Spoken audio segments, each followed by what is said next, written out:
வணக்கம் நேயர்களே, இது ஷர்மிளா டாக்கீஸ். நான் உங்கள் டாக்டர் ஷர்மிளா. கடந்த ஒரு 2, 3 வாரமா நீங்க பார்த்தீங்கன்னா, மும்மொழி கொள்கையா, இருமொழி கொள்கையா அப்படிங்கிற ஒரு டிபேட் தமிழ்நாட்டுல தீவிரமா நடந்துகிட்டு இருக்கு அப்படிங்கிறத பார்க்குறோம். ஒரு பக்கம் சங்கிகள் என்ன சொல்றாங்க அப்படின்னு பார்த்தீங்கன்னா, தேசிய கல்விக் கொள்கைய தானே நாங்க நடைமுறைப்படுத்த சொல்றோம். அதுல மும்மொழி கொள்கைன்னு தானே சொல்றோம். இது மூலம் ஹிந்தியை திணிக்க முயற்சி பண்றோம் அப்படிங்கிற ஒரு பொய்யான பிம்பத்தை திமுக அரசு ஏற்படுத்த முயற்சி பண்ணுது அப்படிங்கிற ஒரு குற்றச்சாட்டை வைக்கிறாங்க. இன்னொரு பக்கம் பாத்தீங்கன்னா, மும்மொழி கொள்கையை அடாப்ட் பண்ணிக்கிட்டா அதனால எவ்வளவு அட்வான்டேஜஸ் இருக்கு தெரியுமா? குழந்தைங்களுக்கு சின்ன வயசுலதான் பல மொழிகளை கற்கக்கூடிய திறன் இருக்கு. அந்த விஷயத்துல நீங்க ஏன் அரசாங்க பள்ளிக்கூடத்தில் படிக்கக்கூடிய குழந்தைகளுக்கு அந்த ஆப்பர்ச்சுனிட்டியை டினை பண்றீங்க?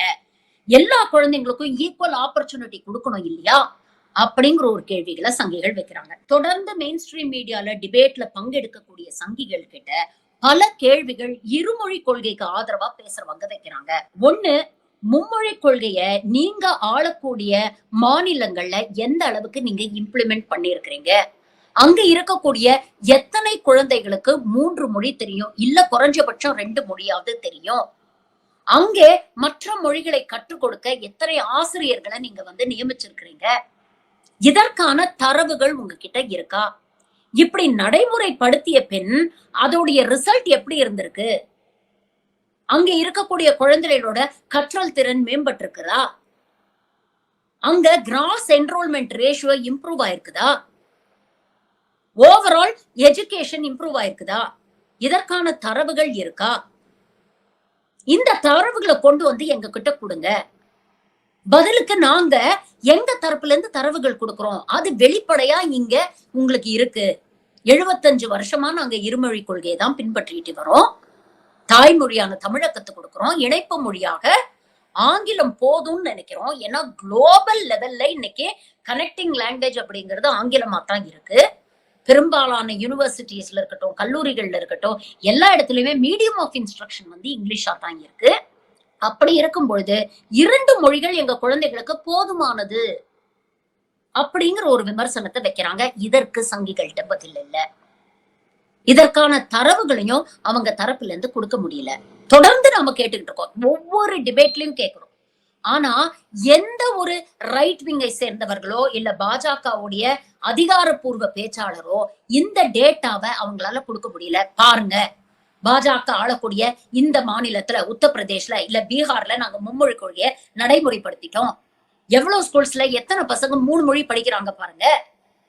3வது மொழியா இன்னென்ன மொழிகள் இன்னென்ன ஸ்கூல்ஸ்ல கத்து கொடுக்கப்படுது. அதுக்கு இவ்வளவு டீச்சர்ஸ் நாங்க எம்ப்ளாய் பண்ணியிருக்கோம். இப்படி எந்த தரவுகளும் அவங்களால கொடுக்க முடியல. மாறாக ஒன்றிய அரசு நடத்தக்கூடிய கேந்திரிய வித்யாலயா பள்ளிகள்ல தென் மாநிலங்கள்ல நீங்க எடுத்துக்கிட்டீங்கன்னா இவங்க சொல்றாங்க இல்லையா, மும்மொழி கொள்கையில நாங்க தாய்மொழி கல்விக்கு அவ்வளவு முக்கியத்துவம் கொடுக்கிறோம்னு. ஆனா தமிழ்நாட்டிலயும் சரி, கர்நாடகாலையும் சரி தரவுகளை வெளியிடுறாங்க. ஒன்றிய அரசு நடத்தக்கூடிய கேந்திரிய வித்யாலயா பள்ளிகள்ல தாய்மொழி கற்றுக்கிறதுக்கான ஆப்பர்ச்சுனிட்டிஸே இல்ல. ஏன்னா தாய்மொழி கத்துக் கொடுக்கறதுக்கு அவங்க டீச்சர்ஸே எம்ப்ளாய் பண்ணல. தமிழ்நாட்டுல இருக்கக்கூடிய கேந்திரிய வித்யாலயா பள்ளிகள்ல தாய்மொழியான தமிழ் கத்துக்கிறதுக்கு ஆசிரியர்கள் இல்ல. அதே மாதிரி கர்நாடகால தாய்மொழியான கன்னடத்தை கத்துக் கொடுக்கறதுக்கு ஆசிரியர்கள் இல்ல. பெரும்பாலான மாநிலங்கள்ல இதுதான் நிலைமையா இருக்கு. இப்ப இந்த கேள்விகளுக்கெல்லாம் பதில் கொடுக்கிற மாதிரி ஹிந்து நாளிதழ்ல ஒரு முக்கியமான ஆர்டிக்கிளை அவங்க வெளியிட்டு இருக்கிறாங்க. இதுல பல முக்கியமான விஷயங்களை அவங்க ரொம்ப வெளிப்படையா சொல்றாங்க. அதுல மிகவும் முக்கியமான விஷயம் என்ன அப்படின்னு பாத்தீங்கன்னா, ஹிந்தி பேசாத மாநிலங்களில் இருக்கக்கூடிய மக்கள் மற்ற மொழிகளை கத்துக்க அதிக ஆர்வம் காட்டுறாங்க. ஆனா பெரும்பாலும் ஹிந்தி மட்டுமே தாய்மொழியாக கொண்ட மாநிலங்களில் இருக்கக்கூடிய மக்கள் 90% பேருக்கு ஹிந்தி மட்டும்தான் தெரியும். இதை தாண்டி வேற மொழி கற்றுக்கிறதுல அவங்க எந்த ஆர்வமும் காட்டுறதில்ல அப்படிங்கறத அவங்க பதிவு பண்ணியிருக்கிறாங்க. 2 முக்கியமான கேள்விகளை அவங்க கேட்கிறாங்க.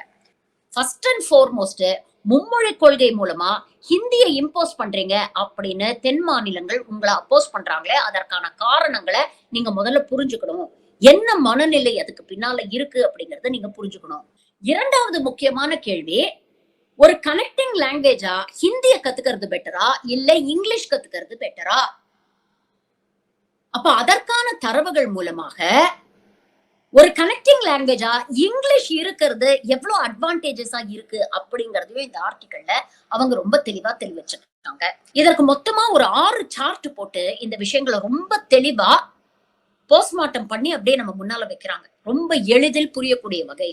முதல் 2 சார்ட் மூலமா ஒரு கிளியர் பேட்டர்னா அவங்க வெளியில கொண்டு வராங்க. அதாவது ஹிந்தி பேசாத மாநிலத்தில் இருக்கக்கூடியவர்கள் மற்ற மொழிகளை கற்றுக்கொள்ள அதிக ஆர்வம் காட்டுறாங்க. அதனால பாருங்க, தமிழ்நாட்டுல தமிழ் பேசுறவங்களுடைய எண்ணிக்கை முதல்ல 1991ல பாத்தீங்கன்னா 84.5% இருந்துதான். அதாவது தமிழ் மட்டுமே தெரிஞ்சவங்களுடைய எண்ணிக்கை. வேற பாஷைகளே தெரியாத தாய்மொழி தமிழ் மட்டுமே தெரிஞ்சவங்களுடைய எண்ணிக்கை 84.5% இருந்தது. ஆனா 2011ல பாத்தீங்கன்னா அது குறைந்து 78% இருக்கு. அப்போ தமிழ்நாட்டில் இருக்கக்கூடிய மக்கள் மற்ற மொழிகளை கத்துக்க அதிக ஆர்வம் காட்டியிருக்கிறாங்க. தமிழ் மட்டுமே போதாது, நமக்கு குளோபல் லெவல்ல மத்த லாங்குவேஜஸோட நம்ம கம்பீட் பண்ணணும், மற்ற மக்களோடய நம்ம கம்பீட் பண்ணணும்னா நமக்கு இன்னொரு மொழி தேவை அப்படிங்கிற அந்த தேவையை உணர்ந்து அவங்க செயல்பட்டு இருக்கிறாங்க. அதே மாதிரி ஒடிசா மாநிலத்துல நீங்க பாத்தீங்கன்னா ஒடியா மட்டுமே பேசக்கூடிய மக்கள் தொகை 1991ல 86% இருந்தது. 2011ல 74.5% குறைஞ்சிருக்கு. இது ஒரு பேட்டர்ன். ஆனா இதற்கு நேர் எதிராக நீங்க பாத்தீங்கன்னா ஹிந்தி மட்டுமே பேசக்கூடிய மாநிலங்களில் வேற இதற்கு நேர் ஆப்போசிட் ஒரு பேட்டர்ன் தெரியுது. அதாவது 1991ல பீகார்ல பாத்தீங்கன்னா ஹிந்தி மட்டுமே தெரிந்தவர்களுடைய எண்ணிக்கை கிட்டத்தட்ட 90.2% இருந்தது. 2011ல நீங்க பாத்தீங்கன்னா இந்த சதவிகிதம் அதிகரிச்சு 95.2% மாறி இருக்கு. அதே மாதிரி ராஜஸ்தான்ல ஹிந்தி பேசுறவங்களுடைய எண்ணிக்கை 1991ல 93% இருந்தது. இன்னைக்கு ஹிந்தி மட்டுமே பேசுறவங்களுடைய எண்ணிக்கை 94.3% அதிகரிச்சிருக்கு. இந்த பேட்டர்ன் ஹிந்தி ஸ்பீக்கிங் ஸ்டேட்ஸ்ல உங்களுக்கு கிளியரா தெரியுது. யூபி, ஹிமாச்சல் பிரதேஷ் போன்ற மாநிலங்களையும் இதுதான் ட்ரெண்ட். அப்போ ஹிந்தி பேசக்கூடிய மாநிலங்கள்ல ஹிந்தி மட்டுமே தெரிஞ்ச மக்களுடைய எண்ணிக்கை நாளுக்கு நாள் அதிகரிச்சுட்டு வருது. அப்போ அங்கே இருக்கக்கூடிய மக்கள் ஹிந்தி அல்லாது வேற மொழிகளை கத்துக்கிறதுக்கு ஆர்வம் காட்டுறது இல்ல அப்படிங்கிற ஒரு விஷயத்த, ஒரு பேட்டர்னை ரொம்ப தெளிவா அவங்க சொல்லியிருக்கிறாங்க. அதே மாதிரி 2வது 2 சார்ட்ஸ் இருக்கு இல்லையா, அதுல ஹிந்தி வர்சஸ் இங்கிலீஷ் எதை அதிகம் ப்ரிஃபர் பண்றாங்க அப்படிங்கிற ஒரு விஷயத்தையும் ரொம்ப தெளிவா சொல்லியிருக்கிறாங்க. தமிழ்நாடு, ஒடிசா, பஞ்சாப் போன்ற மாநிலங்கள்ல எல்லாம் பாத்தீங்கன்னா 2வது மொழியாக ஆங்கிலத்தை ப்ரிஃபர் பண்றாங்க. அதனால காலப்போக்குல பாத்தீங்கன்னா ஆங்கிலம் கற்றுக்கொள்பவர்களுடைய எண்ணிக்கை, ஆங்கிலம் தெரிந்தவர்களுடைய எண்ணிக்கை அதிகமாயிருக்கு. உதாரணத்துக்கு தமிழ்நாட்டை நீங்க எடுத்துக்கிட்டீங்கன்னா 1991ல 13% பேருக்கு தான் தமிழ், இங்கிலீஷ் ரெண்டுமே தெரியும். ஆனா இப்போ அந்த எண்ணிக்கை 2011ல 18.5% ஆயிருக்கு. இப்ப 2025ல நீங்க எடுத்துக்கிட்டீங்கன்னா இன்னும் கணிசமாக அது உயர்ந்திருக்கும். ஆனா 1991ல ஹிந்தி பேசக்கூடிய மாநிலமான ஹரியானால பாத்தீங்கன்னா கிட்டத்தட்ட 17% பேர் ஹிந்தியை தவிர ஆங்கிலமும் பேசிட்டு இருந்தாங்களாம். ஆனா காலப்போக்குல அது குறைஞ்சு 2011ல இருந்து இன்னைக்கு வரைக்கும் 2025 வரைக்கும் இது எந்த அளவுக்கு கணிசமா குறைஞ்சிருக்கும் அப்படிங்கறத யோசிச்சு பாருங்க. இது மூலமா அவங்க என்ன சொல்றாங்க அப்படின்னு பாத்தீங்கன்னா, ஆங்கிலத்தை அதிகம் கற்றுக்கொள்ள ஆர்வம் காட்டக்கூடிய மாநிலங்கள் பாத்தீங்கன்னா அவங்க பொருளாதார ரீதியாகவும், எக்கனாமிக் குரோத்லயும், ஹியூமன் டெவலப்மெண்ட்ல இண்டஸ்ட்ரிஸ்லயும் அவங்க முன்னேறி இருக்கிறாங்க. தமிழ்நாடு, ஒடிசா, பஞ்சாப் போன்ற மாநிலங்கள் இதற்கு சாட்சி.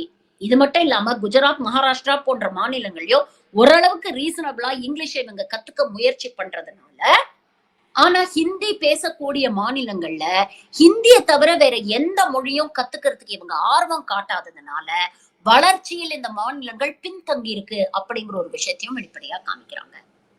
மைக்ரேஷன் ஸ்டாட்டிஸ்டிக்ஸும் இவங்க சொல்றத உண்மை அப்படின்னு நிரூபிக்குது. அவங்க என்ன சொல்றாங்க, ஹிந்தி பேசக்கூடிய மாநிலங்கள்ல இருந்து பெட்டர் எக்கனாமிக் ப்ராஸ்பெக்ட்ஸ், வளர்ச்சியை தேடி போகக்கூடிய நபர்கள்லாம் நான் ஹிந்தி ஸ்பீக்கிங் ஸ்டேட்ஸ்க்கு தான் போறாங்க. ஹிந்தி பேசக்கூடிய ஒரு மாநிலத்தில இருந்து இன்னொரு ஹிந்தி பேசக்கூடிய மாநிலத்துக்கு அவங்க போகல.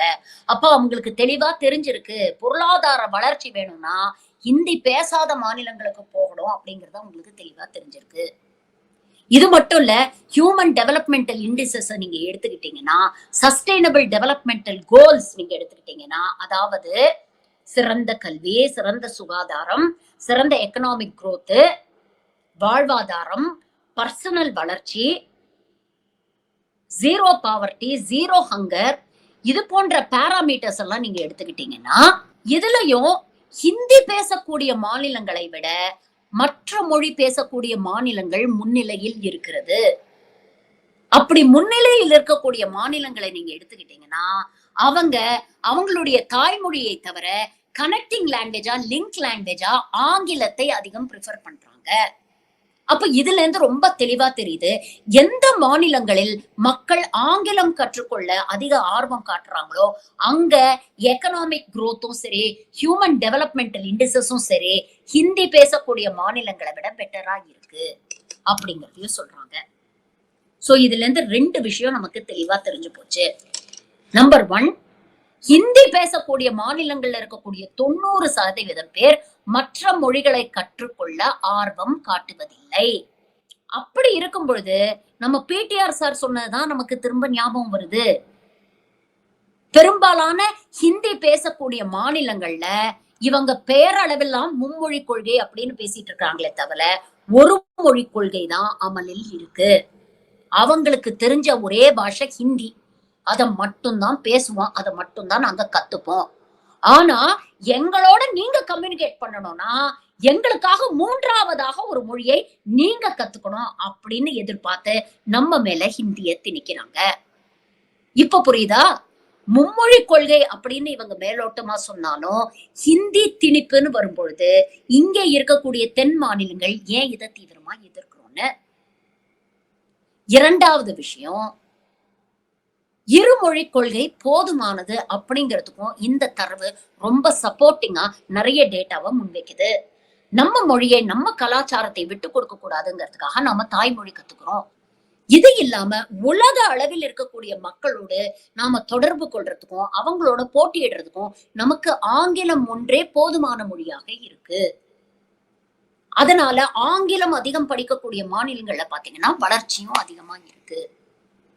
இந்த 2 விஷயத்தையுமே இந்த ஆர்டிக்கல்ல ரொம்ப தெளிவா அவங்க புட்டு புட்டு வைக்கிறாங்க.